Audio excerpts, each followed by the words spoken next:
me vint donc de méditer sur l'acceptation de la mort.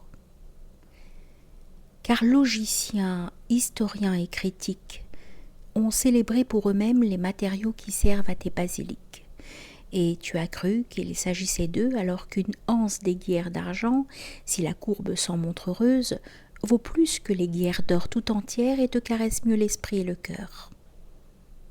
Voici donc que, mal éclairé dans la direction de tes désirs, tu imagines tirer ton bonheur de la possession et t'essouffles à empiler un tas les pierres qui eussent été ailleurs pierres de basilic et dont tu te fais la condition de ton bonheur.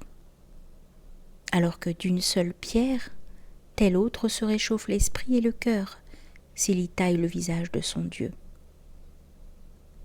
Tu es semblable au joueur qui, d'ignorer le jeu d'échecs, cherche son plaisir dans l'empillage de pièces d'or et d'ivoire, et n'y trouve que l'ennui, alors que l'autre, que la divinité des règles a réveillé au jeu subtil, fera sa lumière de simples copeaux d'un bois grossier. Car l'envie de tout dénombrer te fait t'attacher aux matériaux, et non au visage qu'ils composent, et qu'il importe d'abord de reconnaître. C'est pourquoi il s'ensuit nécessairement que tu tiennes d'abord à la vie comme à l'empilage des jours, alors que si le temple est pur de lignes, tu serais bien fou de regretter qu'il n'ait pas assemblé plus de pierres. Ne me décompte donc pas, pour m'éblouir, le nombre des pierres de ta maison, des pâturages de ton domaine, des bêtes de tes troupeaux, des bijoux de ta femme, ni même des souvenirs de tes amours. Peu m'importe. Je veux connaître la qualité de la maison bâtie, la ferveur de la religion de ton domaine, et si le repas s'y déroule joyeux au soir du travail accompli. Et quel amour tu as construit, et contre quoi de plus durable que toi-même s'est échangée ton existence. Je te veux devenu. Je te veux lire à ta création, non aux matériaux inemployés dont tu fais ta vaine gloire. Mais tu me viens avec ce litige sur l'instinct, car il te pousse à fuir la mort et tu as observé de tout animal qu'il cherche à vivre. La vocation de survivre, me diras-tu, domine toute vocation. Le présent de la vie est inestimable et je me dois d'en sauver en moi la lumière. Et tu combattras avec héroïsme pour te sauver, certes. Tu montreras le courage du siège ou de la conquête ou du pillage. Tu t'enivreras de l'ivresse du fort qui accepte de tout jeter dans la balance afin de mesurer qu'il pèse.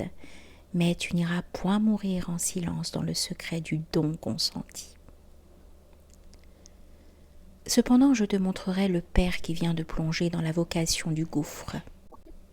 À cause que son fils s'y débat et que son visage apparaît encore par intervalles, de plus en plus pâle, comme de l'apparition de la lune dans les déchirures du nuage. Et je te dirai, le père, donc, n'est pas dominé par l'instinct de vivre. Oui, diras-tu, mais l'instinct va plus loin. Il vaut pour le père et le fils. Il vaut pour la garnison qui délègue ses membres. Le père est lié au fils. Et plus souhaitable et complexe et lourde de mots est ta réponse.